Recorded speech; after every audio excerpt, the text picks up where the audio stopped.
Guys, welcome back to the new Sushmita. আশা করি তোমরা সবাই খুব ভালো আছো। আজকে আমি এসেছি নিউ টাউনে। ৫৫ ফুট উঁচু হনুমানজির মূর্তি রয়েছে, সেই মন্দিরটা আমরা দেখেছিলাম। সেখানেই উদ্বোধন হয়েছে নতুন শ্যাম মন্দির, কলকাতায় সবচেয়ে নতুন এবং খুব সুন্দর আর বড় করে। তো আজকে আমি সেইখানেই যাচ্ছি। আর আমি এসছি কী করে সেটা আমি তোমাদেরকে বলে দিই। আশা করে তোমরা যদি এয়ারপোর্টের দিক থেকে আসো বা বিশ্ববাংলার যেদিক দিয়ে আসো, তোমাদের ইকো পার্কের যে গেটটা রয়েছে ৪ নম্বরের যে দিকে আর কি ইকো পার্ক, তোমাদেরকে সেই দিকে আসতে হবে, ঠিক আছে? তো সেই দিকে এসে যে পাশ দিয়ে যে সোজা রাস্তাটা আছে, সেই রাস্তাটা দিয়ে তোমাদেরকে হেঁটে যেতে হবে। হাঁটলে তোমাদের 10 মিনিট মতো ওয়াকিং ডিস্টেন্স। এছাড়াও তোমরা রাস্তাটা ক্রস করে ইকো পার্কের দিকে আসবে, সেখান থেকে তোমরা টোটো পেয়ে যাবে। করে তোমরা যদি যাও, টোটো ফেয়ার হচ্ছে 10 টাকা। তো আমি সেই মন্দিরের উদ্দেশ্যেই যাচ্ছি, তো চলো সেখানে যাওয়া যাক।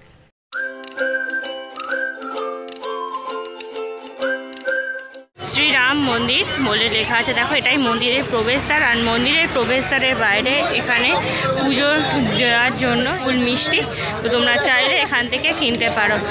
আর বাইরে থেকেই দেখো এই বড় হনুমানজি মূর্তিটা দেখা যাচ্ছে। দোল উৎসব সামনেই গেছে বলে দেখো মন্দিরটা খুব সুন্দরভাবে সাজিয়েছে। পুরো যাওয়ার যে রাস্তাটা দেখো, পুরো রাস্তাটা জুড়ে খুব সুন্দরভাবে সাজানো।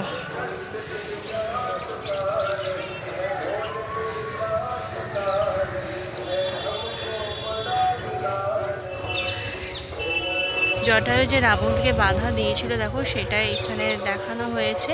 হনুমানজির মূর্তিটা এখান থেকে দেখো দেখা যাচ্ছে খুব ভালোভাবে, বিশাল বড়, এটা ৫৩ ফুট।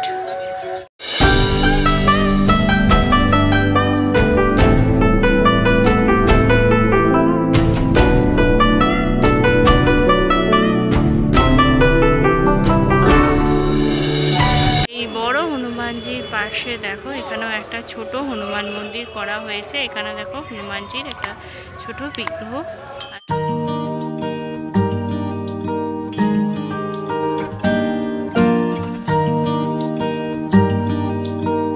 আগের বার যখন আমি এসেছিলাম এই শিব মূর্তিটা তৈরি করা হচ্ছিল, এখন দেখো পুরো কমপ্লিট হয়ে উদ্বোধন হয়ে গেছে। বিশাল বড় দেখো এই শিব ঠাকুরের মূর্তিটা, যেমন আমাদের পাশে হনুমানজির মূর্তিটা রয়েছে খুবই বড়, ঠিক সেরকমই শিব মূর্তির পাশেই রয়েছে দেখো মা গঙ্গার মূর্তিটা। এই মূর্তিগুলো সব তৈরি করা, মূর্তিটার কাছ থেকে দর্শন করার জন্য এখানে দেখো রাস্তা রয়েছে। শেষনাগেরও মূর্তি রয়েছে। আর এখানে দেখো আরও ছোট ছোট অনেক শিবের মূর্তি রয়েছে। এখানে শিবের মূর্তি ছাড়াও দেখো এখানে কার্তিকের মূর্তি,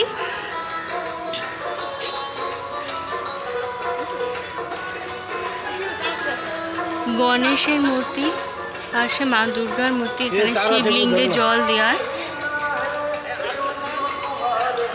ওপরে যে বড় শিবের মূর্তিটা রয়েছে তার দেখো একটা মিনি ছোট ভার্সন একটা শিবের মূর্তি রয়েছে। পাশে নন্দী মহারাজ, দিকটা কাজ চলছে, এদিকটা হয়তো আরও অন্য কিছু হবে, এখানে আরও অন্য কোনো মূর্তি হবে হয়তো। এর আগের বারে যখন আমি এসেছিলাম এই শিবের মূর্তিটা তৈরি করা হচ্ছিল, এবারে যখন এসে দেখছি কমপ্লিট হয়ে গেছে।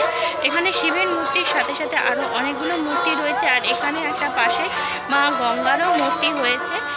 গতবারে যখন এসেছিলাম পুরো মন্দিরটা ভালো করে ঘুরিয়ে দেখিয়েছিলাম, কিন্তু তা সত্ত্বেও আরও অনেক কিছু নতুন হয়েছে। তো সেই জিনিসগুলো আমরা দেখবো শ্যাম বাবার দর্শন। মূল যে মন্দিরটা সেখানে ভিতরে যাওয়ার দেখো এটা গেট। আর এই গেটটা দেখো খুব সুন্দর করে সাজানো হয়েছে দোল পূর্ণিমা গেছে, দোলের উৎসবের কারণে দিকটা খুব সুন্দরভাবে সাজানো হয়েছে। দেখো ছাতা দিয়ে, কাপড় আর ছাতা দিয়ে বেশ সুন্দরভাবে সাজানো হয়েছে, দেখতে বেশ সুন্দর লাগছে। ভগবান সূর্যের দেখো রথ,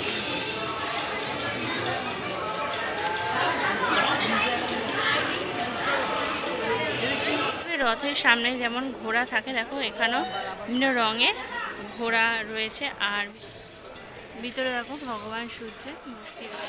তোমাদের যে শ্যাম মন্দিরের কথা বলছিলাম, এটাই হলো নতুন উদ্বোধন হওয়া শ্যাম মন্দির। একতলার দিকটা দেখো পুরো প্লাস্টিক দিয়ে চাপা দেওয়া রয়েছে। সম্পূর্ণ মন্দিরটা সাদা রঙের শ্বেত পাথর দিয়ে তৈরি করা হয়েছে। পুরো রাজস্থানে যে সূক্ষ্ম কাজ, সেই সূক্ষ্ম কাজের মাধ্যমে করা হয়েছে। ফোনে কতটা বুঝতে পারছি জানি না, কারণ এখানে পুরো মন্দিরটা প্লাস্টিক দিয়ে ঢাকা, প্লাস চাপাও পড়ে গেছে অনেকটাই। চলো মন্দিরের ভিতরে যাই, গিয়ে সামনের দর্শন আমরা করি। উপরের দিকটা দেখো খুব সুন্দরভাবে সাজানো হয়েছে।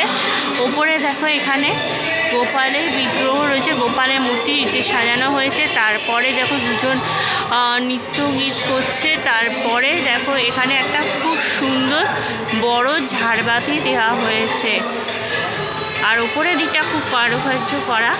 আর সামনেই হচ্ছে সোজা সামনে এখানেও একটা ঝাড়বাতি রয়েছে, আমরা সেখানটাও দেখবো। আর এদিকটাও দেখো বেশ বড়, এখানেও একটা ঝাড় লণ্ঠন রয়েছে, অনেকজন এখানে বসে আছে। মন্দিরের গায়ে দেখো ভগবান শ্রীকৃষ্ণ বিভিন্ন কাহিনী দেখানো হয়েছে। দেখো শ্রীকৃষ্ণ এবং মা লক্ষ্মী বসে আছেন, তারপর রাধাকৃষ্ণ দোলায় রয়েছেন, তারপর কালিয়াবধ কাহিনী, নরসিংহ অবতার, মা সরস্বতী, ভগবান শিব পার্বতী পুরো পরিবারের সাথে রয়েছে। তারপর হনুমানজি, রাধাকৃষ্ণ এবং মা কালী, রাম লক্ষ্মণ সীতা, এখানে আরও কাহিনী দেখানো হয়েছে। সব শেষে দেখো ছোট ছোট পুতুলের ডিজাইন করা হয়েছে, ছেলে মেয়ে পরপর হাত ধরে নাচ করছে, এরকম ডিজাইন করা হয়েছে।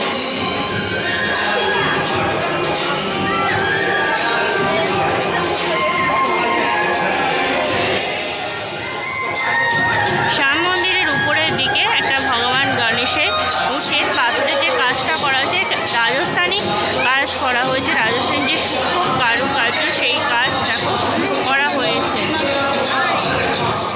ভিতরে দেখো ভগবান শ্যামের নতুন মূর্তি, যেটা মন্দিরটা উদ্বোধন করা হয়েছে। আর ভগবান শ্যামজির মূর্তির পাশে দেখো হনুমানজির মূর্তি, ভগবান শ্যামজির ডান পাশে দেখো রয়েছে রাধা কৃষ্ণের মূর্তি। সামনে দিয়ে দেখো সবাই এখানে ঠাকুরের আশীর্বাদ নিচ্ছে, পুজো দিচ্ছে।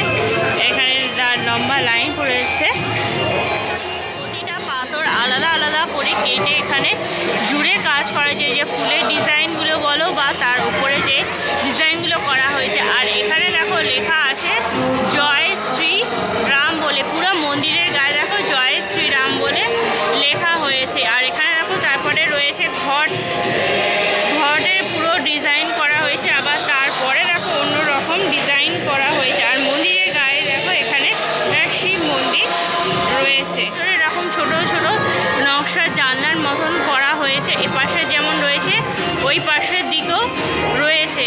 আর এখানেও দেখো বড় একটা ঝাড় লণ্ঠন। মন্দিরের গায়ে দেখো এরকম হাতি বানানো হয়েছে, তারপরে ঘট, পরে ওম চিহ্ন করা হয়েছে, তারপরে হয়েছে স্বস্তিক চিহ্ন।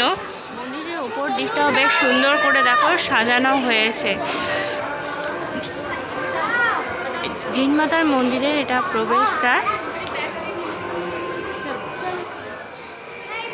ভিতরে দিকে দেখো খুব সুন্দর একটা ঝাড়বাতি রয়েছে, এখানে দেখো লেখা রয়েছে ওম জিন মাতা বলে। আর মন্দিরের ভিতরে দেখো অনেক জায়গায় এখনও পর্যন্ত দেখো প্লাস্টিক দিয়ে এগুলো নতুন করে লাগানো হয়েছে বা সাজানো হয়েছে, এগুলো সব প্লাস্টিকের মধ্যে রয়েছে। আগে এরকম কোনো কিছুই ছিল না। আমি যখন লাস্ট এসছিলাম সেই ভিডিও তোমরা দেখে নিতে পারো, আমি দিয়ে দেবো ডেসক্রিপশান বক্সে। জিন মাতা হলো মা দুর্গারই একটি অবতার, মা শক্তির যে 10টি রূপ তারই অবতারের একটা অন্যতম রূপ হচ্ছে জিন মাতা। নিচের দিকে দেখো দুটো সিংহ।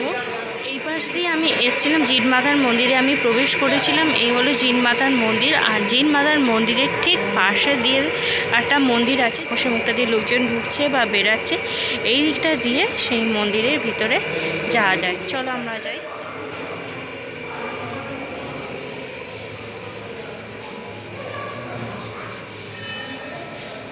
ভিতরে রয়েছে দেখো শিব মন্দির আর হনুমানজির বিগ্রহ।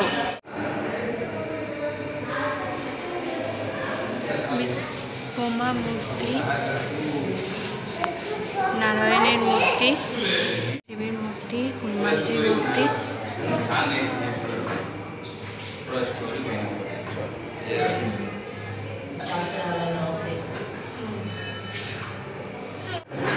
রাম এবং সীতার বিবাহ কাহিনী। এখানে যে ভগবান রাম শ্রীকৃষ্ণ গেল নদী পার, এখানে দেখানো হয়েছে রামায়ণে বিভিন্ন কাহিনী। সূর্যদেবের যে রথটা দেখছো, রথের পাশে যে দরজাটা দিয়ে সবাই বেরাচ্ছে, এখানে হচ্ছে হনুমান মন্দির। চলো আমরা যাই।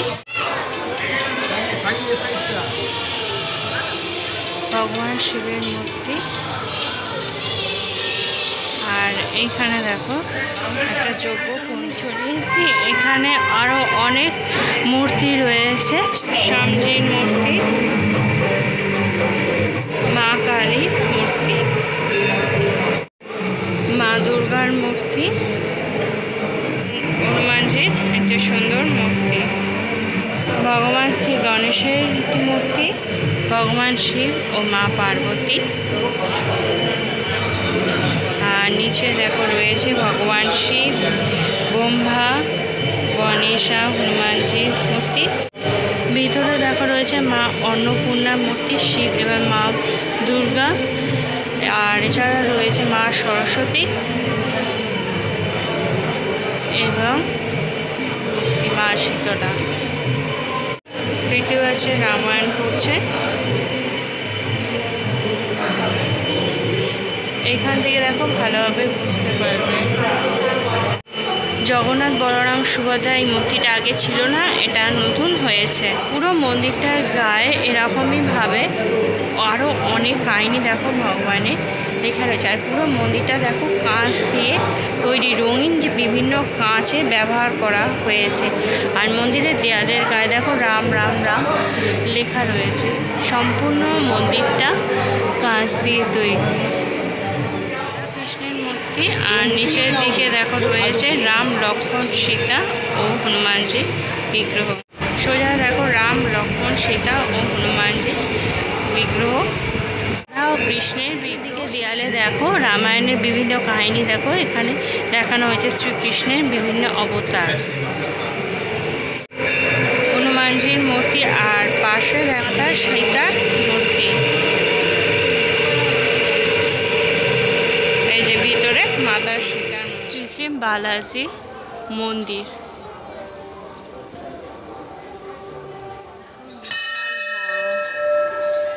চলো সামনে দিকে গিয়ে ঠাকুরের দর্শন করি।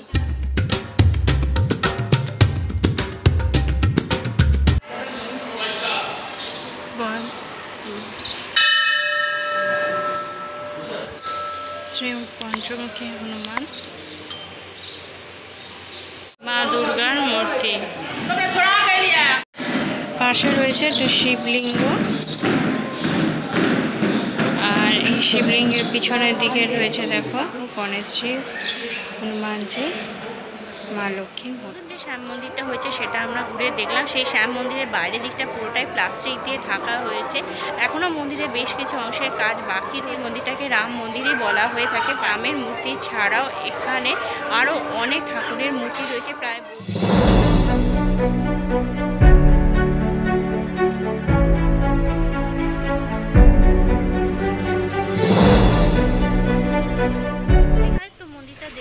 বাইরে বেরিয়ে চলে এসেছি। তো শ্যাম মন্দিরটা তো তোমাদেরকে আমি দেখালাম। শ্যাম মন্দিরটা নতুন করে উদ্বোধন হলো। এদিকে প্লাস্টিক দেওয়া হয়েছে, আরও অনেক কিছু কাজ। তিন মাতার মন্দিরের ভিতরেও দেখলাম প্লাস্টিক দিয়ে চাপা দেওয়া রয়েছে। আর পুরো মন্দিরটাও তোমাদেরকে আমি দেখালাম। আগে যখন এসেছিলাম তখন কাজ চলছিল, অনেক কিছু জিনিস তখন আমরা দেখিনি। যারা নতুন করে ফার্স্ট টাইম এই ভিডিওটা দেখবে তো তাদের জন্য হেল্প হবে।